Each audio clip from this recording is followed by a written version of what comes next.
ವಿಜಯ್ ಅವರು ಬರ್ತೀನಿ ಬರಲಿಕ್ಕಿಂತ ಮುಂಚೆ ಒಂದು ಕ್ವಶನ್ ಕೇಳ್ಬಿಟ್ಟು ಬಂದ್ಬಿಡ್ತೀನಿ. ವಿಜಯ್ ಅವರಿಂದನೇ ಡೀಪಾಗಿ ನಾನು ಆನ್ಸರ್ ತಗೋಬೇಕದಕ್ಕೆ.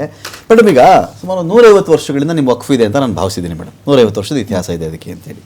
ಪ್ರಶ್ನೆ ನೋಡಿ, ನಮ್ಮ ಒತ್ತುವರಿ ಪಾಠಕ್ಕೆ ಬಂದ್ಬಿಡ್ತೀನಿ ನಾನು. 16,689 ಎಕರೆ ವಕ್ಫ್ ಆಸ್ತಿ ಒತ್ತುವರಿ ಆಗಿದೆ. ನಿಮ್ಮದೇ ವಕ್ಫ್ ಮಂಡಳಿ, ನಿಮ್ಮದೇ ನ್ಯಾಯಮಂಡಳಿ ಎಲ್ಲ ಇದ್ದು ಈ 150 ವರ್ಷವೋ 100, 75, 50 ವರ್ಷದಲ್ಲೋ ನೀವು ಬಗೆಹರಿಸ್ಕೊಂಡು ತೆರವುಗೊಳಿಸ್ಕೊಳ್ಳೋಕ್ಕಾಗಿರೋದು ಎಲ್ಲ ನಿಮ್ದು ಇದ್ದುಕೊಂಡೆ 320 ಎಕರೆ ಮಾತ್ರ. ಈಗ ನಿಮ್ಮೊಂದು ಗೋಲ್ಡನ್ ಆಪರ್ಚುನಿಟಿ ಸಿಕ್ತು ಅಂತ ಭಾವಿಸಿ ಹೈಕೋರ್ಟ್ಗೆ ಹೋಗಿ 16,689 ಎಕರೆ ಒಂದು ತೋರಿ ಆಗ್ಬಿಟ್ಟಿದೆಯಪ್ಪ, ನನಗೆ ಇದನ್ನು ಬಿಡಿಸ್ಕೊಡು, ನೀವೇ ನಿಮ್ಮ ಶರಿಯಾಲಾನು ಇಟ್ಕೊಳ್ಳಿ, ಮೌಲ್ಯನೂ ಇಟ್ಕೊಳ್ಳಿ, ಒಂದು ಆಪರ್ಚುನಿಟಿ ಅಂತ ನಿಮ್ಗೆ ಅನಿಸ್ತಾ ಇಲ್ವಾ? ಇದು ಇಲ್ಲ, ಅದೇ ತಿದ್ದುಪಡಿ ಅವಶ್ಯಕತೆ ಇಲ್ಲ ಅಂತ ಅನಿಸ್ತಿದ್ಯಾ? ನಮ್ಗೆ ಡಿಸಿನೇ ಫೈನಲ್ ಮಾಡ್ಬಿಟ್ಟು ನಮ್ಗೆ ಕೋರ್ಟ್ಗೆ, ಹೈಕೋರ್ಟ್ಗೆ, ಸುಪ್ರೀಂ ಕೋರ್ಟ್ಗೆ ಹೋಗೋ ಅವಕಾಶನ ಕಿತ್ತಾಕ್ಬಿಟ್ಟಿದಾರಲ್ಲ, ಅದು ನಮ್ಮ ಆತಂಕ. ಮತ್ತೆ ಇವರು ಕಿರಣ್ ರಿಜಿಜು ಅವರು ಬಸವರಾಜ ಬೊಮ್ಮಾಯಿ ಅವ್ರಿಗೆ ಹೋದ ವರ್ಷ ರೈಟಿಂಗ್ ಅಲ್ಲಿ ಕೊಟ್ಟಿದ್ದಾರೆ 64,000 ಪ್ರಾಪರ್ಟಿಗಳು ಕಬಳಿಕೆ ಆಗೋ ಇದ್ರಲ್ಲಿದೆ ಅಂತ ವಕ್ಫ್. ಇದು ರೈಟಿಂಗ್ ಅಲ್ಲಿ ಕೊಟ್ಟಿದ್ದಾರೆ ಆನ್ ರೆಕಾರ್ಡ್. ಹಾಗಿದ್ಮೇಲೆ ಆ ಪ್ರಾಪರ್ಟಿಗಳನ್ನ ಸೇವ್ ಮಾಡಬೇಕು ಅಥವಾ ಇವರು ಅದನ್ನೇ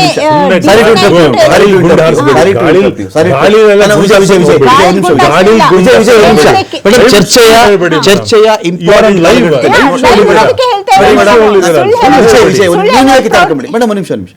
ಮೇಡಮ್, ಇಡೀ ಈ ಒಂದು ಡಿಬೇಟ್ ಅಲ್ಲಿ ನಿಮ್ಮ ಸಮುದಾಯಕ್ಕಾಗ್ಲಿ, ಈ ಡಿಬೇಟ್ ನೋಡ್ತಿರ್ತಕ್ಕಂಥ ಯಾವುದೇ ವ್ಯಕ್ತಿಗಾಗ್ಲಿ ಒಂದು ಸ್ಪಷ್ಟತೆ ಕೊಡಬೇಕಾಗಿರೋದು ಈ ವೇದಿಕೆಯ ಅತಿ ದೊಡ್ಡ ಜವಾಬ್ದಾರಿ. ಹೌದು, ನಾನು ಈ ವೇದಿಕೆಯಲ್ಲಿ ಕೂತ್ಕೊಂಡು ಒಬ್ಬೊಬ್ರಿಗೆ ಒಂಥರ ಇನ್ಫಾರ್ಮೇಷನ್ ಕೊಡೋದು, ಮೆಸೇಜ್ ಕೊಡೋದು, ನಮ್ಮ ಮೂಗಿನ ನೇರಕ್ಕೆ ನಾವು ಮಾತಾಡೋದು ಆಗಬಾರ್ದು. ನನಗಿರೋ ವಿತ್ ಆಲ್ ಮೈ ನಾಲೆಡ್ಜ್, ನನಗಿರೋ ಸಂಗ್ರಹಿಸಿರೋ ಎಲ್ಲ ಮೂಲಗಳ ಮಾಹಿತಿ, ಟ್ರಿಬ್ಯೂನಲ್ಲಲ್ಲಿ ನಿಮ್ಗೇನೋ ಪ್ರಾಬ್ಲಮ್ ಬಂತು, DC ವಾದನೂ ಕೂಡ ನಿಮಗೆ ಕನ್ವಿನ್ಸ್ ಆಗಲಿಲ್ಲ, ವಿತಿನ್ 90 days 90 ದಿನಗಳ ಒಳಗಡೆ ನೀವು ಕೋರ್ಟ್ಗೆ ಹೋಗಬಹುದು, ನಿಮ್ಮನ್ನು ಯಾವ ಶಕ್ತಿನೂ ತಡೆಯಲ್ಲ ಅಂತಿದ್ದಾಗ ನೀವೇ ತಗೊಳ್ಳಿ ಮೇಡಮ್ 16,000 ಎಕರೆನ. Who is stopping you?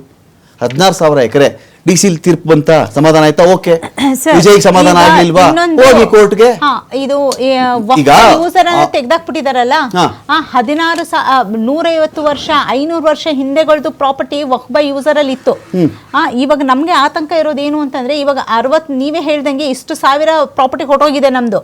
ಇವಾಗ ಇರೋ ಪ್ರಾಪರ್ಟಿಗಳಿಗೂ ಜಾಮಿಯಾ ಮಸೀದಿಗಾಗ್ಲಿ, ಮತ್ತೆ ಅದು ಆ ಮಸೀದಿಗಾಗ್ಲಿ ಈ ಮಸೀದಿಗಾಗ್ಲಿ 500 ವರ್ಷ 600 ವರ್ಷದ ಇತಿಹಾಸ ಇದೆ. ಅಲ್ಲಿ ಆವಾಗ ಸೇಲ್ ಡೀಡ್ ಇತ್ತ, ಅದನ್ನ ಎಲ್ಲಿಂದ ತಗೊಂಡ್ಬರ್ಬೇಕು? ಇವ್ರೇನ್ ಮಾಡ್ಬಿಟ್ಟಿದ್ದಾರೆ, ಇವಾಗ ಸೇಲ್ ಡೀಡೇ ಬೇಕು ಅಂತ ಹೇಳಿ ಮಾಡ್ಬಿಟ್ಟಿದ್ದಾರೆ. ಸೇಲ್ ಡೀಡ್ ಇಲ್ಲ ಅಂತಂದ್ರೆ ಅದು ಪ್ರಾಪರ್ಟಿ ನಿಮ್ದಲ್ಲ ಅಂತ ಮಾಡ್ಬಿಟ್ಟಿದ್ದಾರೆ. ವಕ್ಫ್ ಬೈ ಯೂಸರ್ ಅನ್ನೋದನ್ನ ತೆಗೆದಾಕ್ಬಿಟ್ಟಿದ್ದಾರೆ ಅವರು. ಮೇಡಮ್, ರಾಧಾಕೃಷ್ಣನ್ಗೂ ಸೇಲ್ ಡೀಡ್ ಇರ್ಲಿಲ್ಲ, ಅವಾಗ ರಫಿಗೂ ಸೇಲ್ ಡೀಡ್ ಇರ್ಲಿಲ್ಲ. ಕೀಪ್ ಇನ್ ಮೈಂಡ್, ರಾಧಾಕೃಷ್ಣನ್ಗೂ ಸೇಲ್ ಡೀಡ್ ಇಟ್ಕೊಂಡು ಬಂದಿರಲಿಲ್ಲ. ಅವನು 500 ವರ್ಷದ ಪ್ರಾಪರ್ಟಿ ಆದ್ರೆ ರಾಧಾಕೃಷ್ಣನು ಸೇಲ್ ಡೀಡ್ ಇಟ್ಕೊಂಡು ಬರಕ್ ಆಗಲ್ಲ. ನಿಮ್ಮ ನ್ಯಾಯಮಂಡಳಿಯ ಮುಂದೆ, ನಿಮ್ ವಕ್ಫ್ ಬೋರ್ಡ್ ಮುಂದೆ ರಫೀನು ಸೇಲ್ ಇಟ್ಕೊಂಡು ಬರಕ್ ಆಗಲ್ಲ. ನ್ಯಾಯಬರ್ಗೂ ಒಂದೇ ತಾನೇ ಅವಾಗ. ಅಷ್ಟೊಂದು ಪ್ರಾಪರ್ಟಿಗಳನ್ನ ಗವರ್ಮೆಂಟ್ ಇವಾಗ ನಮ್ದು ಅಂತ ಕ್ಲೇಮ್ ಮಾಡಿದ್ರೆ ನಾವು ಗವರ್ಮೆಂಟ್ ಗೆ ಎಲ್ಲಿಂದ ಕೊಡಕ್ಕಾಗುತ್ತೆ? Go to court within 90 days if you are not agree with the DC's judgment. ಒಂದು ಹೇಳ್ಬಿಡ್ತೀನಿ ಸರ್, ನಾನು ಕರೆಕ್ಟ್ ಆಗಿ ನಿಮ್ದು ಇದನ್ನ ಆರ್ಗ್ಯುಮೆಂಟ್ ಟು ಸರ್ಟನ್ ಎಕ್ಸ್ಟೆಂಟ್ ನಾನು ಒಪ್ತೀನಿ. ಇಲ್ಲಿ ಇನ್ನೊಂದು ಇವಾಗ ಕೊನೆದು ಹೇಳಿದಲ್ಲ, ಅದು ಒಂದು ಹೇಳ್ಬಿಡ್ತೀನಿ ನೋಡಿ. Removal of Waqf by user, ಆಯ್ತಾ? Properties without formal deeds will no longer be recognized as waqf, except registered ones. Example, mosque, graveyards. ಏನು ಮಾಡೋಕ್ಕಾಗಲ್ಲ. ಆಮೇಲೆ ಅಪೀಲ್ ಇನ್ ಹೈಕೋರ್ಟ್. ಮೊದಲೆಲ್ಲ ಏನಿತ್ತು, ಟ್ರಿಬ್ಯುನಲ್ ಹೇಳಿದ್ದೆ ಅಂತಿಮ. ಇದು ಸುಳ್ಳು ಹೇಳ್ಬೇಡಿ. ಟ್ರಿಬ್ಯುನಲ್ ಹೇಳಿದ್ದೆ ಅಂತಿಮ. ಟ್ರಿಬ್ಯುನಲ್ ಹೇಳಿದ್ದೆ ಅಂತಿಮ.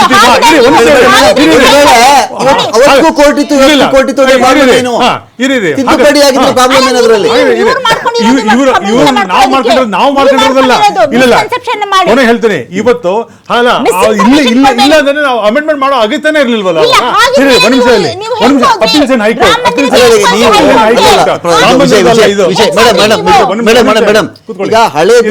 ಹಳೇದನ್ನೇ ಕಾಪಿ ಪೇಸ್ಟ್ ಮಾಡಿ ಓದ್ತಾ ಇದ್ದೀರಾ ನೀವು? ಹಳೇದನ್ನೇ ಅಮೆಂಡ್ಮೆಂಟ್ ಎಲ್ಲ ಕಾಪಿ ಪೇಸ್ಟ್ ಮಾಡ್ಬಿಟ್ಟು ಓದ್ತಾ ಇದ್ದೀರಾ? ಅವತ್ತು ಕೋರ್ಟಲ್ಲಿ ಇತ್ತು, ಇವತ್ತು ಕೋರ್ಟಲ್ಲಿ ಇತ್ತು, ಏನ್ ಸ್ಪೆಷಲ್ ಮಾಡ್ಬಿಟ್ರಿ ನೀವು ಅಂತ?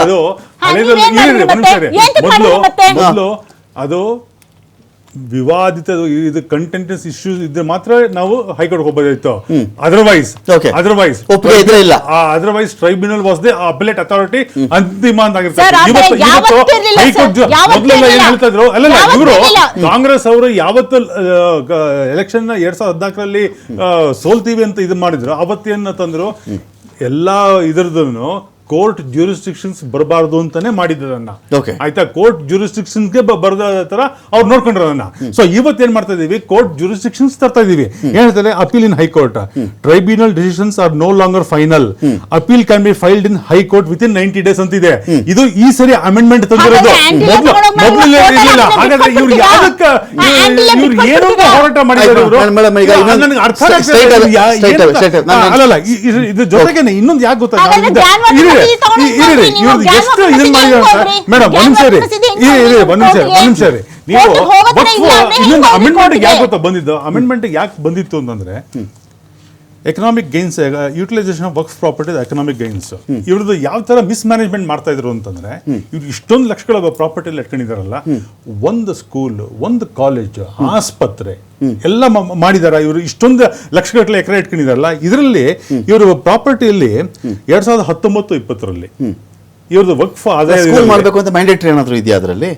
ವಕ್ಫ್ ಆಸ್ತಿ ಇಟ್ಕೊಂಡ್ರೆ ಸ್ಕೂಲೇ ಮಾಡಬೇಕು, ಕಾಲೇಜ್ ಮಾಡಬೇಕು, ಆಸ್ಪತ್ರೆನೇ ಇದನ್ನ ಮಾಡಬೇಕು. ನೀವು ಸೊಸೈಟಿ ವಿಜಯ್ ಅವ್ರ ಪ್ರಾಪರ್ಟಿ ಸ್ವಾಮಿ, ವಿಜಯ್ ಅವ್ರ ಪ್ರಾಪರ್ಟಿ ಯಾಕೆ ನಾನು ಆಸ್ಪತ್ರೆ ಕಟ್ಟಿಲ್ಲ, ವಿಜಯ್ ಅವರೇ ಕಾಂಪೌಂಡ್ ಹಾಕೊಂಡಿದ್ದಾರೆ, ಅವ್ರು ಬಿಸ್ನೆಸ್ ಮಾಡ್ತಾ ಇದ್ರು ಅಂತ ಕೇಳಿದ್ರೆ ದೇವಸ್ಥಾನದಲ್ಲಿ ಎಷ್ಟೋ property ಇದೆ, ಅದೆಲ್ಲ ಬಡವರಿಗೆ ಅವ್ರು ದಾನ ಕೊಟ್ಟರು ಸ್ವಾಮಿ, ಅವ್ರು ದಾನ ಕೊಟ್ಟಿದ್ರೆ ಬಳಸ್ತಾರೆ. ಅವರು ದಾನ ಸರಿ. ಕೊಟ್ಟರು ಅವ್ರಿಗೆ, ವಕ್ಫ್ ದಾನ ಕೊಟ್ಟಿದ್ದಾರೆ ಅವ್ರಿಗೆ. ಸಮುದಾಯದ ಸಮುದಾಯಕ್ಕೆ ಉಪಯೋಗ ಅಂತ ಏನ್ ಮಾಡಿದಾರೆ ಅವರು? ಸರ್, ನೀವು ಸಮುದಾಯದ ವಿರುದ್ಧ ಆಮೇಲೆ ಅದ್ರ ಜೊತೆಗೇನೆ ನೋಡಿ, ಇವರು ವಕ್ಫ್ ಇದರಲ್ಲಿ 2019-20ರಲ್ಲಿ 166 ಕೋಟಿ ಇದ್ದಿದ್ದ ಆದಾಯ ಇವರೇ ಮ್ಯಾನೇಜ್ ಮಾಡ್ತಾ ಇದ್ದ ವಕ್ಫ್ ಪ್ರಾಪರ್ಟಿನ ಇವ್ರುಗಳೇ ಮ್ಯಾನೇಜ್ ಮಾಡಿ, ಬೇರೆ ಯಾರು ಇರ್ಲಿಲ್ಲ ಅದರಲ್ಲಿ. Okay. ಮುಸ್ಲಿಮರೇ ಇದ್ದಿದ್ದು ವಕ್ಫ್ ಆದಾಯ ಇದ್ದು 166 ಕೋಟಿ 2019-20ರಲ್ಲಿ. ಓಕೆ. ಅದೇ 2024-25 ಬಂದುವಾಗ 6 ಲಕ್ಷಕ್ಕೆ ಇಳಿತು ಸ್ವಾಮಿ. ಓಕೆ. 166 ಕೋಟಿಯಲ್ಲಿ 6 ಲಕ್ಷ ಏನ್ ಮಾಡಿದ್ರು? ಎಲ್ಲಿ ಹೋಯ್ತಾ ದುಡ್ಡು? ಇಷ್ಟೊಂದೆಲ್ಲ ಎಕ್ಸ್ಟ್ರಾ ಮಾಡ್ತಾರಲ್ಲ, ಆ ವಕ್ಫ್ ಆಸ್ತಿ ಎಲ್ಲಿ ಹೋಯ್ತು?